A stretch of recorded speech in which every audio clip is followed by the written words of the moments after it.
Hello दोस्तों, क्या हुआ? आपका गाड़ी का लोन फेल हो गया।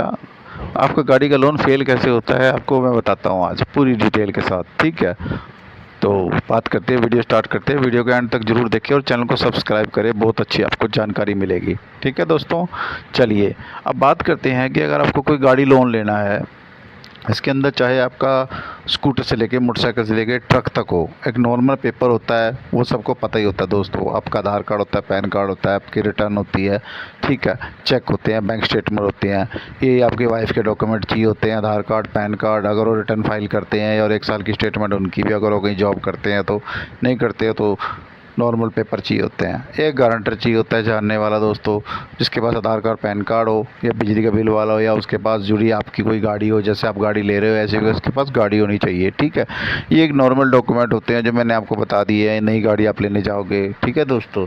अब बात करते हैं, हम कोई पुरानी गाड़ी है उसके ऊपर भी आपको कोई लोन चाहिए। ठीक है दोस्तों, चलिए बात करते हैं। पुरानी गाड़ी पे भी आप सोचोगे नई गाड़ी के हिसाब से डॉक्यूमेंट है, उसमें थोड़ा सा फ़र्क होता है दोस्तों, क्योंकि उसके अंदर आपकी गाड़ी की आरसी बन चुकी होती है। ठीक है, उसके अंदर आपके डॉक्यूमेंट चाहिए होते हैं, आधार कार्ड, पैन कार्ड। ठीक है, उसमें अगर आप रिटर्न फाइल करते हो तो आपकी रिटर्न चाहिए होती है 3 साल की, 2 फोटोग्राफ चाहिए होती है, 3 चेक चाहिए होते हैं दोस्तों, 1 साल की स्टेटमेंट चाहिए होती है। ऐसे ही डॉक्यूमेंट आपकी वाइफ के चाहिए होते हैं, Aadhaar card, PAN card, photographs, return income tax की, ठीक है, और 1 साल की उनकी बैंक स्टेटमेंट। ठीक है, उनके चेक नहीं चाहिए होते हैं। मे भी कोई केस में अगर कमी होती है तो आप चेक चाहिए होते हैं। इसके बाद एक गारंटर चाहिए होता है। ठीक है, उसके पास भी वही गाड़ी हो जिससे आप गाड़ी, आज जैसी गाड़ी मिलती जुलती है आप लोन ले रहे हो। ठीक है, इसमें बात मैं कर रहा हूँ कमर्शियल व्हीकल के बारे में। ठीक है, बड़े ट्रक समझ लीजिए आप, पिकअप गाड़ी समझ लिए। ठीक है, नॉर्मल अगर आप कार वाला भी लेते हो तो कार में भी आपको कार वाला ही गारंटर चाहिए होता है दोस्तों। ठीक है, ऐसे एक गारंटर चाहिए। उसके पास बिजली का बिल आता हो कम से कम, उसके घर के नाम, घर उसके नाम पे हो। ठीक है दोस्तों, अब बात करते हैं, ये सारे डॉक्यूमेंट आपने इकट्ठे कर लिए और आपने बैंक में लगा दिया, लोन आपका फेल हो गया फिर भी।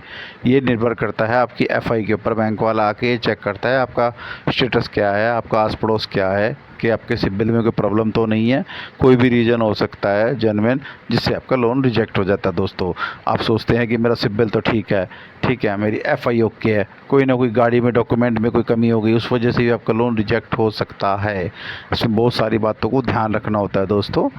ठीक है, जितना आप लोन ले रहे हो उस हिसाब से आपकी एलिजिबिलिटी होनी चाहिए, कि आपका क्राइटेरिया होना चाहिए कि आपको इतना लोन मिल सके, इस जो आपने लोन की रिक्वायरमेंट डाली है। ठीक है, कई बार क्या होता है कि आप गाड़ी तो बड़ी पे हाथ डाल लेते हो कि हमें गाड़ी बड़ी चाहिए 20-30 लाख की, लोन पे आप करवा रहे हो तो उसके ऊपर जाके होता है आपकी एलिजिबिलिटी के हिसाब से 5 या 10 लाख, 20 लाख का। फिर आप परेशान हो जाते हो कि हमारा लोन कम कैसे हो गया।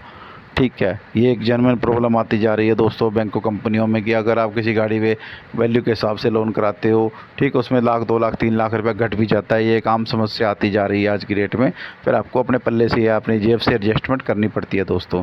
ठीक है, क्योंकि उसमें क्या होता है कि बैंक ने अगर लोन कम कर दिया तो आपको तो आगे पार्टी को पूरी पेमेंट देनी है ना, उसमें माइनस करके जो बैंक ने दिया है, और जो कुछ आप घटा हुआ आप दोगे उसको जा करके।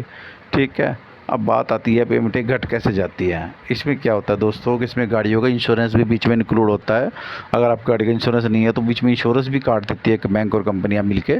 ठीक है, और उसके अलावा भी काफ़ी चार्जेस होते हैं, फाइल खर्चा होता है आपका, एक इंश्योरेंस होता है। ठीक है दोस्तों, और उसके ऊपर टोटल आप लोन ले रहे हो उस पर जीएसटी भी लग रहा है, टैक्स भी कट रहा है। ठीक है, जितने का आप लोन ले रहे हो उसके हिसाब से उसमें थोड़ी बहुत अमाउंट कट जाती है, वो आपको माइनस करके ही आगे देनी होती है, क्योंकि बैंक और कंपनी तो अपनी काट लेनी होती है। जिससे आपने गाड़ी लेनी है उसको आपने पेमेंट करनी पड़ेगी थोड़ी बहुत, जो घट जाती है दोस्तों। ठीक है, अब बात आती है कि ये सब तो आपको मैंने बता दिया, समझा दिया कि ये डॉक्यूमेंट आ रहे हैं। ठीक है, अब दिक्कत आती है कि कई लोगों के सीधे सीधे लोन फेल हो जाते हैं, उनकी गाड़ी का लोन नहीं पास हो पाता दोस्तों। उसका कारण होता है कई बार उनकी एफआई नेगेटिव होती है। ठीक है, उनका कोई रिकॉर्ड ख़राब होता है, या उन्हें कभी लोन लिया तो कुछ ईएमआई तोड़ी होती है, तोड़ी होती है वो टाइम से भरी नहीं होती है। ठीक है, और जब इस पार्टी के अंदर जो केस के अंदर शामिल हो जाते हैं, आप शामिल होते हैं, आपकी वाइफ शामिल होती है, आपका गारंटर शामिल होते हैं, तीनों में से किसी का भी सिबिल में कोई प्रॉब्लम हो गई, या फैमिली में से जिसको भी को एप्लीकेंट लेंगे, जैसे बेटे को कई बार को एप्लीकेंट ले लेते हैं, या उसके फादर के भाई को एप्लीकेंट ले लेते हैं, या किसी को भी हम बीच में ले लेते हैं जिसके नाम से मकान वगैरह कोई डॉक्यूमेंट हो। ठीक है, और उनके किसी तरह कोई सिविल प्रॉब्लम है, तब भी आपका लोन फेल हो जाएगा, आपका लोन पास नहीं होगा दोस्तों। ठीक है, ये बात को ध्यान से रखना। अगर आपके पास 4 वीडियो आपने जो फाइल लगाई है लोन की और उसके अंदर 2 या 3 4 पैटर्न आपने दे दिए हैं और उसमें किसी का भी सिविल प्रॉब्लम है या कोई एफआई नेगेटिव है तो आपका लोन रिजेक्ट सीधा सीधा हो जाएगा। सबका रिकॉर्ड साफ़ सुथरा होना चाहिए दोस्तों, तभी बैंक एनबीएफसी कंपनी आपको गाड़ी का लोन प्रोवाइड कराती है। ठीक है, इस चीज़ का ध्यान रखना। ठीक है, बाकी जिसके नाम से आपने गाड़ी लेनी है उसके पास रिटर्न हो तो सबसे अच्छा है आज की डेट में। ठीक है, अदरवाइज़ लोन में थोड़ी बहुत प्रॉब्लम आ सकती है, अमाउंट थोड़ी बहुत घट सकती है दोस्तों। ठीक है, इस चीज़ को हमें ध्यान रख के चलना होता है। ठीक है दोस्तों, मैंने आपको वीडियो के माध्यम से बता दिया कि आपको नई गाड़ी वगैरह कैसे मिलेगी। ठीक है, और पुरानी गाड़ी के ऊपर आपका लोन कैसे हो जाएगा दोस्तों। ठीक है, और अगर आपका लोन रिजेक्ट होता है तो उसका कारण क्या होता है, कैसे वो लोन आपका पास नहीं होता, वो रिजेक्ट हो जाता है बैंकों और कंपनियों के थ्रू, उसका भी मैंने आपको डिटेल वीडियो में अपने कारण बता दिया दोस्तों। इन सब कारणों में से कोई ना कोई कारण ज़रूर होता है, ये हमारा एक्सपीरियंस है, हमें पता है इस चीज़ का। हमने इस लाइन में 10-15 साल निकाले हैं दोस्तों, तो हमें पता है कि क्या लोन हो रहा है, क्या कारण है रिजेक्शन का, क्या डॉक्यूमेंट रिक्वायरमेंट कंपनियां मांगती है। ठीक है, हो सकता है वो पेपर आप प्रोवाइड ना करा सको, कई बार उस वजह से भी रिजेक्ट लोन हो जाता है दोस्तों। इसलिए पहले आप पूरी तैयारी करें, अपने एक फ़ाइल बनाएं और उसको बैंक में डाल लें और देखें कि मेरे को कितना लोन हो सकता है। ठीक है, ऐसे आप गाड़ी का सौदा कर लो, बाद में आपका लोन रिजेक्ट हो जाए, पता लगे खुद के फिर नकद आप दे नहीं पाओगे, जो आपने बयाना दिया वो भी मर जाए पुरानी गाड़ी के अंदर। ठीक है, इसलिए पहले आप अपनी फ़ाइल तैयार कीजिए, प्रॉपर बैंक से मिलिए, देखिए हमारा लोन हो सकता है नहीं हो सकता, कितनी एलिजिबिलिटी है, किस मॉडल के हिसाब से अगर हमें इतना लोन लेना तो हमें मिलेगा नहीं मिलेगा।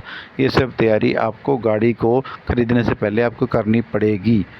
ठीक है, नहीं तो नुकसान आपकी जेब से ही हो जाएगा दोस्तों, आप इसी में परेशान उलझे रहोगे। तो मैं आपको एक सलूशन दे रहा हूँ, आप फाइल लगाएं, बैंक में पता करें हमारा सिबिल स्कोर क्या है करंट में, हमको इतना लोन हो सकता है नहीं हो सकता, फिर ही हम गाड़ी का आगे जाके सौदा करें, ख़रीदें उसको, उसकी तैयारी करें। ठीक है, पेपर वगैरह डॉक्यूमेंट वगैरह बैंक को चेक कराएं। ठीक है, कोई किसी तरह की कमी तो नहीं है। अक्सर ये देखा जाता है गाड़ी के पेपर्स में भी कई बार कमी निकल जाती है, टैक्स टूट जाता है, पासिंग टूटना जाती है, फिटनेस वगैरह टूट जाती है गाड़ी की, इंश्योरेंस वगैरह ख़त्म हो जाता है। चलो इंश्योरेंस तो बैंक वगैरह भी कर देते हैं, लेकिन पासिंग तो आपको ही करा के देनी होती है, टैक्स भी आप ही जमा करा के दोगे अगर टूट रहा है गाड़ी का तो। ठीक है दोस्तों, तो ये सब दिक्कत आपके लोन के टाइम आ सकती है, आप इस चीज़ के लिए तैयार रहें, अपने और गाड़ी के डॉक्यूमेंट कंप्लीट रखें जब भी आप बैंक में फ़ाइल डालें। जैसे ही बैंक की तरफ से यस होता है तभी गाड़ी का सौदा आगे करें। ठीक है, अन्यथा इस चक्कर में ना पड़े, आप कहीं नुकसान होगा, आपको जो एडवांस दिया वो भी पार्टी के पास चल पड़ेगा, पार्टी कहेगी एडवांस तो हमसे चल गया, अब हम पेमेंट नहीं कर सकते, आप जाने आपका काम जाने, केस उलझ जाता है दोस्तों, बाद में फिर आपको ही प्रॉब्लम आएगी। ठीक है, इस बात को ख़ास ध्यान रखें, जो भी आपका फ्रेंड गाड़ी ख़रीदता है बेचता है उस चीज़ को उसको बताएं ताकि अवेयर रहे वो और नुकसान ना करे। ठीक है दोस्तों, चलिए चैनल को सब्सक्राइब ज़रूर कीजिएगा। ठीक है, ताकि मैं ऐसे इन्फॉर्मेटिव वीडियो आपके लिए लाता रहूँ।